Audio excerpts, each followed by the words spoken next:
What Reddit post can you still not get over? This guy posted how strange it was that every single time he woke up, his roommate was in the shower. No matter what time of day, whenever he woke up, the housemate was in the shower. He was super confused. Turns out after a few comments from fellow Redditors, the noise of the shower was waking him up. The guy whose M's were all capital in his comments and who explained that his M key was broken, so he just kept one perpetually copied on his clipboard and pasted it when required. He also said he'd use a lowercase one in special occasions, but didn't consider Reddit comments to be worth the trouble. Not super crazy, but the one where a girl's boyfriend kept telling her she smelled bad every day, even though she was clean and showered daily. She finally asked him why he kept saying it, and his response was that his father taught him to do that as a way to keep someone in a relationship. The reasoning was because it makes them feel like no one else would want them. That level of manipulation really messed with me. Thankfully, she broke up with him, but seriously, WTF. There was a post on AskReddit a few years ago asking what age would they want to pass away.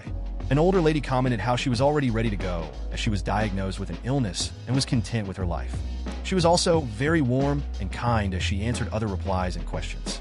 Since then, I've started to quietly check her profile occasionally, and she would post almost every day about her cats and would be active on other cat subreddits, until one day, she stopped commenting altogether.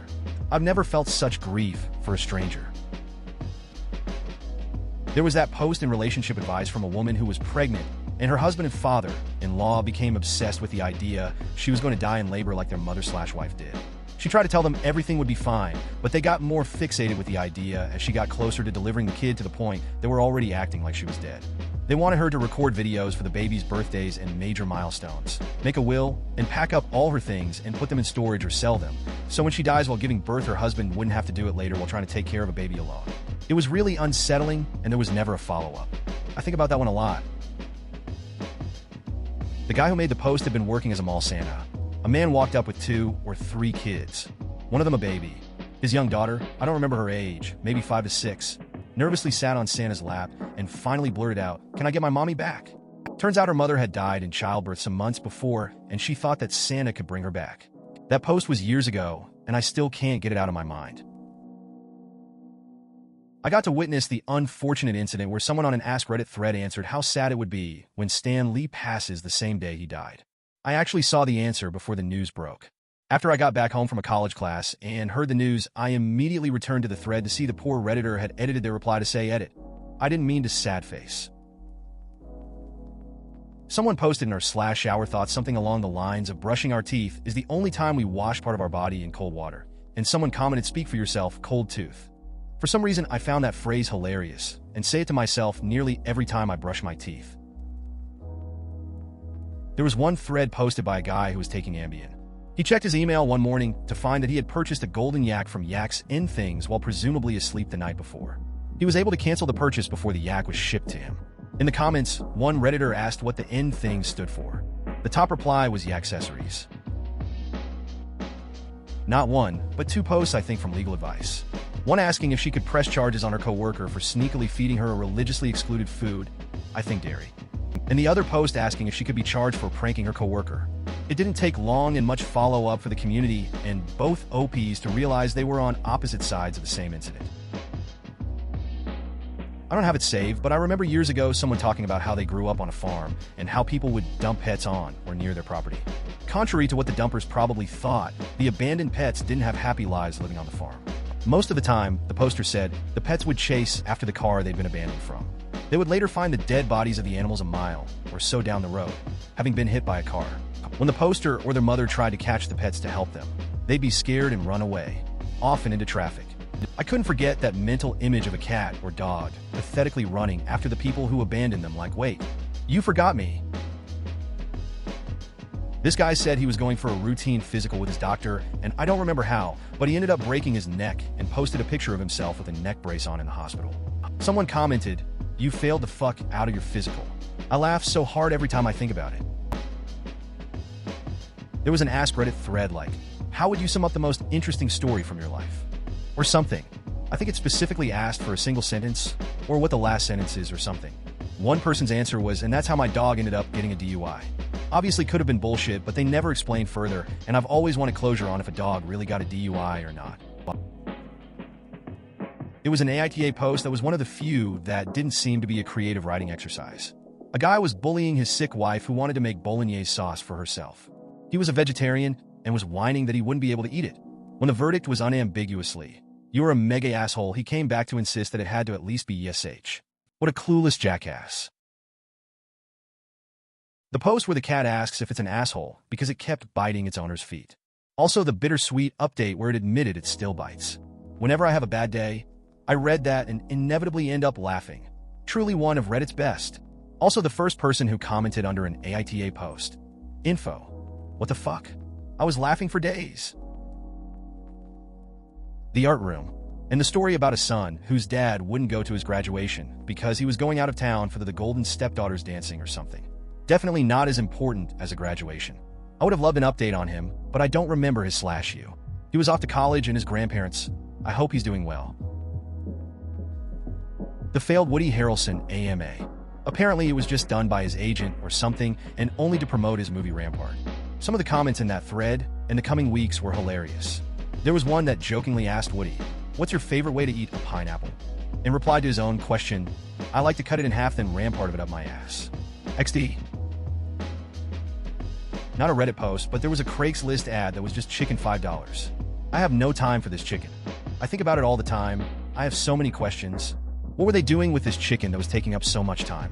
Why didn't they just give the chicken away? How did they arrive at $5? Why did they have a chicken in the first place? What kind of chicken was it?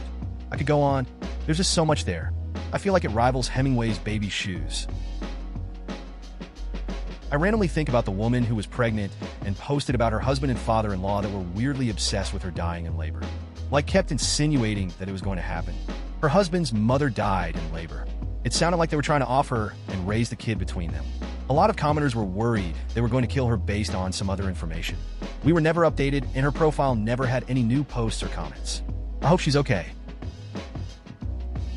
The one where a guy's parents missed his wedding because his sister's dog was sick. This had been after a lifetime of missing his events because of the sister. So the best man decided to give him the best gift by taking videos and pictures of the wedding to turn it into one video, and using the parents' voicemail as the audio. He put it out on social media and basically exposed the parents. The family obviously asked Opie to take it down, but he never did. His dad even called him saying they would make it up to him. Never knew what happened after that. There was a post in a subreddit for locals here that actually left sleepless for a while. Someone mentioned a painful scream one night and which street/area it was. That person said the scream was so shattering that they woke up but couldn't see anything outside. The answer from other locals was that the children's hospital is very close, and sometimes parents come out screaming like that. It broke my heart. Somebody typed into TIFU, "I got asked at a job interview, if I was an animal, what would I be? And I said I'd be a horse because I'm looking for a stable job." While I was on Hinge and matched with a girl, and she had a pic with her horse, and I typed that as my first message, but changed job to relationship. And she said she was impressed, and now we have been together for over 3.5 years. Not super crazy, but about the boyfriend who destroyed his girlfriend's plants because she wouldn't argue with him. I think some of the plants were rare kinds and had sentimental value being from her great-grandma. That story broke my heart. I was so angry because he was asking for help on how to win her back. Still makes me mad. There was a comment, and not even sure what was the thread it was in, from a white woman who was married to a black man. In it, she described how her husband had to behave in specific occasions in her community because of his color. The part that really stuck with me was she said that every time they had to drive out of town, she always drove. Every singe time. I'm totally going to screw this description up, but it was the post from the person who had surgery on their nose/sinuses, and the surgeon ended up cutting or removing glands or something that allow our bodies to detect oxygen intake. Without them, the body doesn't register that oxygen is being absorbed from breathing, and the person slowly suffocates even though they can physically breathe. It is a death sentence when it happens. Again, I'm probably explaining it incorrectly, but the person was preparing to die at that point because of it. New fear unlocked if I ever have surgery nasal sinuses. There was a post by a guy who had severe anxiety and asked for advice about going to Starbucks. Instead of mocking or making jokes, hundreds of people wrote out detailed, step-by-step instructions and what to expect, sharing the options so he could plan it out before he went. The internet can be a really ugly place, reflecting the absolute worst of humanity in parts. But Reddit feels like this innocent corner of the internet where some truly beautiful human interactions take place. It gives me hope for humanity. A teen found out he had cancer that had spread, and he was scheduled for surgery in the next few days. The doctor warned him there was a low chance of him surviving. He said he could hear his mom crying in her bedroom. He said he would update if he survived, but if he didn't, to just press F. So many Fs, and people asking if he was still around, but no updates. Post locked after about a year. It was a post I made a couple years ago that really taught me about human nature. I made the statement, humans are all born as equals, until society starts labeling us. About 2,000 people responded in disagreement.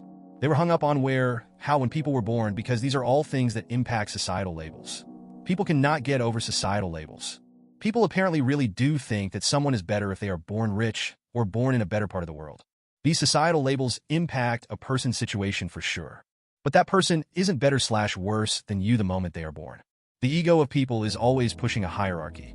The ego will not let go of this imaginary hierarchy. People are constantly asking themselves where they are in the hierarchy in response to the person standing next to them. So petty. The top post on r/slash What's That Book, where a dude is trying to find a book his girlfriend described to him about a killer clown that wasn't Stephen King's It. A commenter idly asked if his girlfriend read much fanfiction, to which he hesitantly responded, no. The commenter then revealed that not only was the book Opie was describing a Criminal Minds fanfic, but he was the author of that exact story. The woman who bought a DNA ancestry kit for her dad as a gift. Dad takes it, finds out none of his 3 children are his, and that his wife was having a years-long affair with a family friend. Dad disappears after all this comes out. They find his body 3 days later at the family cabin after he hung himself. The poor woman was consumed by guilt for buying the DNA ancestry kit. I think about that post and that poor woman whenever I hear people buying those kits for Christmas gifts for the whole family. In the early days of mobile phones, I knew a guy whose number 5 on his keypad stopped working. If he wanted to dial a number with a 5, he would edit a saved number that contained a 5, delete the surrounding numbers, and build a new number around it. He once refused a girl's number because she had 3 5s. If you ever have that problem and are on Windows, use Microsoft Power Toys to simply rebind some random other key you almost never use to replace the function of your broken key until you get a replacement. I had broken Escape, Control, and Space at the same time for a couple months one time. Replace Control by Shift, put Shift on Caps Lock and Space on Alt. F1 became Escape. After a day or two, I didn't even notice, and I just rolled with it until I really needed to replace it. Reminds me of someone in an NSFW thread titled People Over 30, What's Your Dating Life Like?, who went on a non sequitur about how everyone in his life calls him immature. People initially assumed he's disabled and being infantilized by a care worker, but it turned out he was just 13. A teenager saw a thread with 30-year-olds and NSFW in the title, thought it's relevant to his problems, and couldn't figure out why people were calling him immature. I don't know why, but this reminds me of, I think it was Slash or Slash Hipheads, a thread asking which lyric was your favorite in hip-hop. Someone said, ask that you can park 10 Tahoes on it. People looked at OP's profile, and it was some 18 years old or younger kid that's whiter than white. People started posting photos of him dressed formally with the quote. It was hilarious. I had a similar experience when I was younger. I can't remember which forum exactly. It wasn't on Reddit, but it was a conspiracy theory forum, and there was a young guy about 17 years old who was a regular poster. The regular posters were quite close, as it was still the fairly early days of the internet. I think about 2004-ish. Anyway, this young guy had a brain tumor and was telling everyone about his upcoming operation and how he was looking forward to feeling better. The day before his operation, everyone wished him luck and we all expected him to be back in a week or so, but instead, a couple of days after his operation, a new member introduced themselves. Unfortunately, it was his stepmother, who wanted to log in and see what communities he was a part of because he had sadly passed away on the operating table. She wanted to learn more about her son because she was trying to hold on to the last threads of his existence. It was so heartbreaking to read how much her and her family were grieving, and it was really shocking that someone so young could be there one day, all happy and excited, then just gone from this existence the next. I'll never forget him, even though I never met him and didn't really even talk to him on the forum, very often crying face. This happened to me once. Wasn't knocked out, just slept super deeply apparently. Dream life was about 10-ish years long. Had new friends, new family, way better than IRL. Met the woman of my dreams and dated for years. She was my best friend. I proposed. She said yes. We celebrated that night with friends and family. I went to sleep and then woke up in my real life. It took me about 20 to 30 minutes for me to remember who I was in my real life. After I woke up, I was totally out of it and panicked. Had no idea where I was for a while. I was in a room I didn't recognize, alone, next to a phone with a pass lock I couldn't remember. Eventually, it all came back to me, and I just started crying uncontrollably once I realized I'd lost everything. I was severely depressed for weeks, until the dream memories started to fade, and had to take some sick days when I couldn't hold it together at work. It happened 10 years ago, and I still tear up when I think about it. It was that real of a dream. I've never told anyone how bad it fucked me up because it sounds completely insane. Anyhow, I feel bad for the lamp guy. Shit's whack. I had a dream like that 15 to 20 years ago, and I can still remember it like it was yesterday. The short of it is, I met a woman in the store, we hit it off, and things went perfectly between us. We both landed dream jobs, had a very happy life, and things couldn't be better. We lived a whole lifetime together. We were in our late 60s or early 70s when I woke up. It's the only time Eve ever felt what I think real, genuine happiness is like. As soon as I woke up, I was like, damn, that was a wild dream. Eve gotta go tell my girlfriend/wife about this dream I had about us. I wonder where she is? When it dawned on me that it was a dream and she didn't actually exist.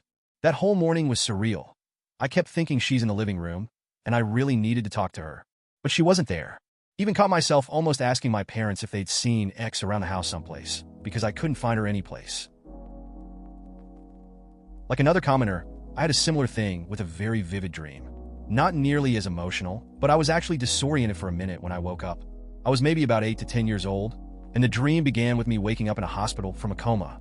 I had been convinced that I was in a coma for an extended period of time, and the last few years of my life were all a coma-induced dream. The actual dream I had involved me waking up in my own bed numerous times, and after a few of those, I actually became convinced that the dream life was my real one. I even recall thinking in the dream world that the last few days, weeks, maybe months of what I remembered were all fabricated, and this was the real world now. Then, I woke up for real and sat in bed for a bit to think about it all. I was pretty young, so I don't remember how long it took me to readjust, but I do remember going back to it every now and then in my head over at least a day or two. Oh man, here's a quick story where a kid said something similar. Me and a girl I was dating took a party bus from Eau Claire, Wisconsin to Green Bay for a Packer game. Even though it was specifically a party bus, there was a dad and son on the bus. Kid's probably 9 to 10. Anyways, everyone is fun on the ride there, tailgating, at the game, and on the ride home, you can just see the kid is on cloud 9. His dad had mentioned they have a big family and are fairly poor, so this is probably a once-in-a-lifetime thing for him. So someone goes, "Hey bud, how many brothers and sisters do you have?" And the kid, 6 but 2 of them are in heaven. The whole section of the bus just went, "Aw," and there went the bus go for about 2 minutes. The kid then started talking about how much fun he had. He was completely oblivious to what he had just said. Please consider subscribing if you enjoyed. Love.